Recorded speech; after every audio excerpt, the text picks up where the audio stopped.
3 दरवाज्यातून आत आलेलो आहोत। इथे आपल्याला एक पाहायला मिळेल छोटीशी विहीर आहे। आता आपण जाऊन पाहू जरा थोडे पुढे जाऊन।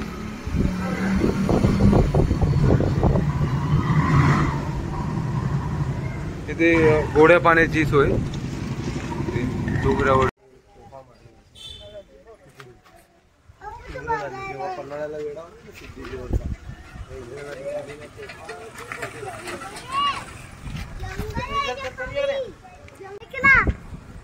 इथे बारीक नक्षीकाम आहे खांबांचं वगैरे। हे खांब अजूनही सुंदर तसेच आहेत। हे खांब डिझाईन पहा। विहीर आहे छोटीशी। आता हे तुम्हाला हे छोटे बारीक नक्षी कामाचे 3 दरवाज्याचे नक्षीकाम दाखवतो। सुंदर असं प्रतिम नक्षीकाम।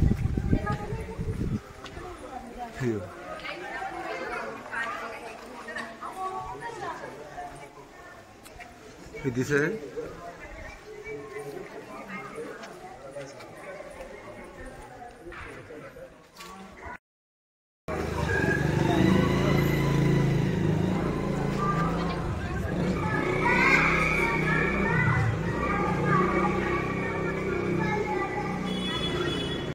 आता हे पहा पूर्ण माहिती दिलेली आहे। शिलालेख बाहेरचा हा तो लिहिलाय ना तो।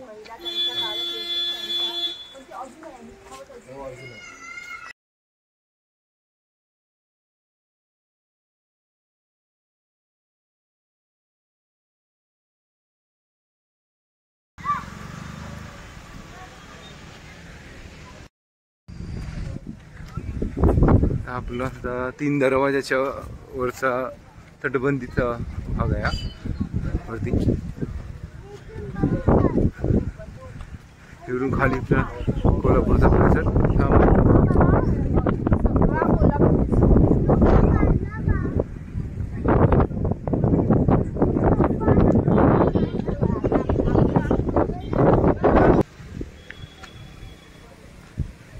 हे कडे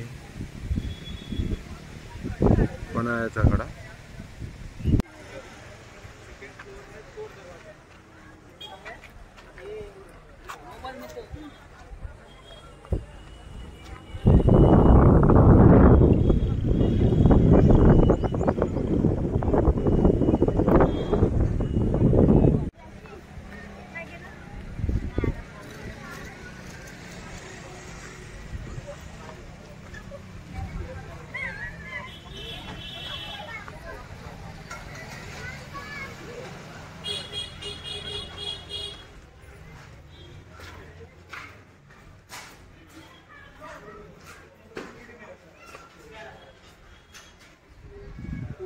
अशा प्रकारे खाली जाते इकडे।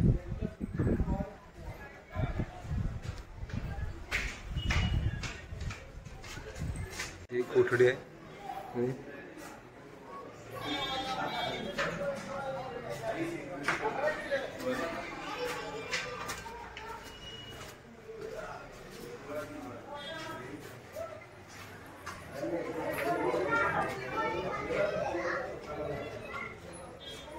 हे आता आपण जे पाहिलं ना हे एक चकवा देण्यासाठी बनवलेले दरवाजे होते। आता आपण आतमध्ये पाहिलं की तिथे असं वाटतं की हे दरवाजे आहेत आणि आपण आत गेलो आणि नंतर तिकडे ते कळतं की हे बंद आहे आणि हे खरं आहे। ही एक विहीर आहे।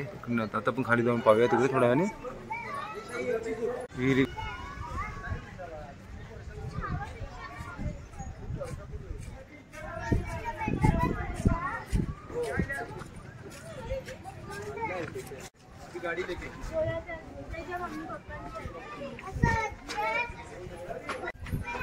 सर असे उतरणारे पायऱ्या विहिरीकडे झाल्याने।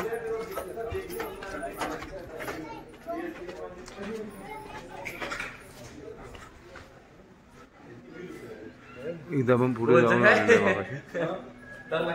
खाली विहीर आहे। आपण थोडं पुढे जाऊन पाहून येऊया नंतर मग विहिरीकडे जाऊया। विहिरीकडे आता काळोख झाल्यानंतर लाईट विजयमध्ये क्लिअर दिसते। इकडे दिसते ना आपल्याला हा एक दरवाजा आहे। इकडे चौथर आहे छोटासा खाली।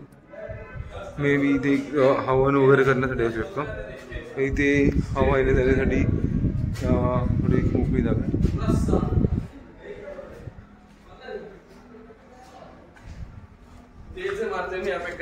नंतर आपण थोडं जाऊन येऊया खाली लवकरच. ही आहे विहीर.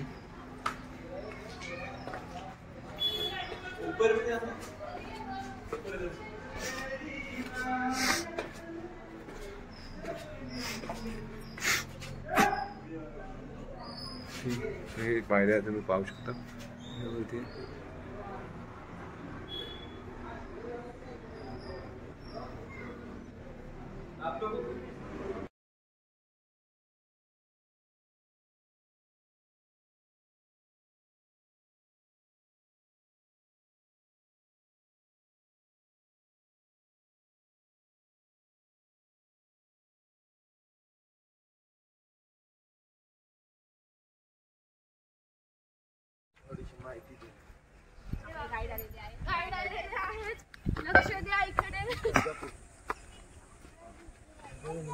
महाराजांच्या ज्या बैठकी व्हायच्या ना त्या इथे व्हायच्या. म्हणजे ज्या गुप्त बैठकी असायच्या आपले पण मिशन ठरवायचे असतील ना तर ती इथे व्हायची. संभाजी महाराजांनी शिवाजी महाराजांची शेवटची भेट इथे झाली. त्यानंतर ते भेटले नाही. शिवाजी महाराज वारले. तेच त्यांची ती ठरली होती की मुघलांकडे जाऊन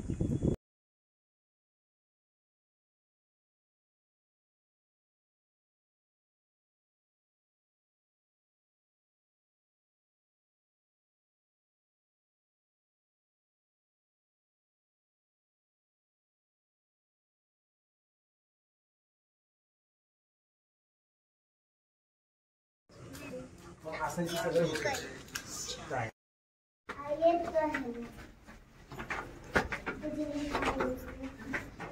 स्वतः शिवाजी महाराज आणि संभाजी महाराज चालायचे.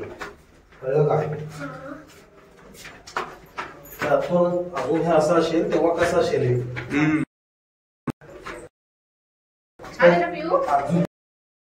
तेव्हा कसं असेल.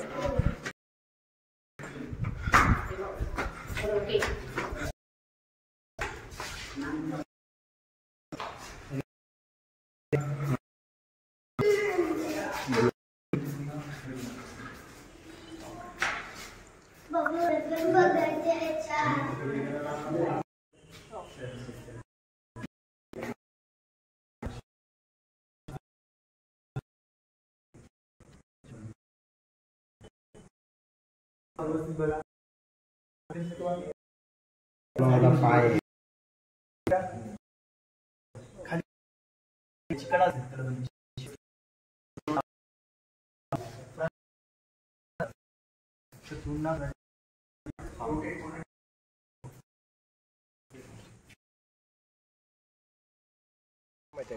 हे होतं खंडक. खंडक म्हणजे हे मुजलंय हे 1200 आणि 1300 वर्षापूर्वी हे होतं भरपूर डीप 15 फूट खाली. आणि याच्यात काटे दगड सगळे म्हणजे साप वगैरे असं टाकले आणि तिथे जाण्यासाठी कोणता मार्ग असायचा. दरवाजा यायचा बंद जाप होणारा असा दरवाजा. म्हणजे ह्याच्यावरून ब्रिज म्हणजे इथे कोण डायरेक्ट कोण थेट आक्रमण करणार नाही आणि तो डायरेक्ट ह्याच्यातच खाली पडणार आणि याच्यात पाणी किंवा हे असं त्याचं साठवलं. आणि हे सगळं धान्याचं कोठार. याचं नाव काय माहिती आहे? गंगा जमुना सरस्वती. हा म्हणजे का तर या तिन्ही नद्यांचं पाणी कधी आटत नाही. म्हणजे त्याचप्रमाणे काय घेत आहे ह्या कोठारांचं नाव आहे गंगा जमुना सरस्वती. का कारण की ह्या नद्यांचं पाणी कधी आटत नाही. म्हणजे त्याचप्रमाणे ह्याचं कधी धान्य संपणार नाही. आणि हा वर्ण आहे ना बघितलं जायचं की केवढं धान्य आहे.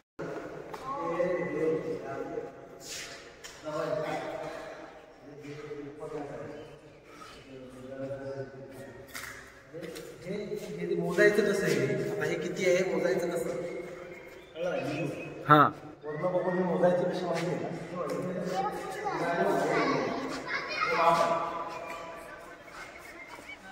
माप आहे त्याच्यानंतर पुढच्या याला खाली नाही येत माप.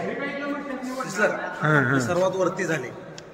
त्याच्यानंतर खाली खाली खाली करत हे शेवटला 3 दिले. बाकी तिथे पुढे कुठल्या पिलरला खाली माप नाही. त्याच्यात माप मोजायचे. माप मोजायचं. गंगा जमुना सरस्वती. गंगा जमुना आणि सरस्वती.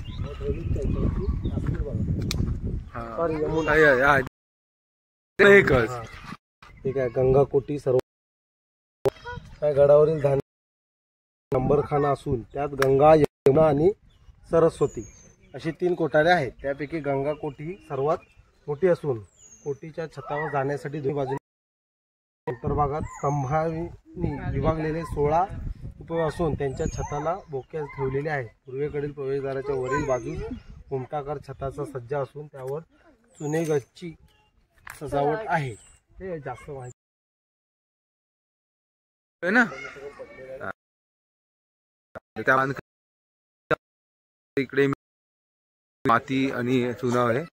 ते माती मिक्स करतात आणि असे काय ते आपल्याला कसं केलं पाहिजे डागडुकीसाठी हे मशीन वगैरे आहे.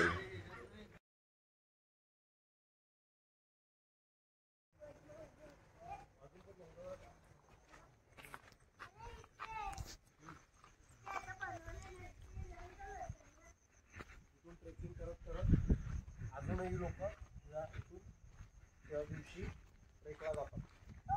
पावनखिंड भरपूर लांब आहे. सकाळी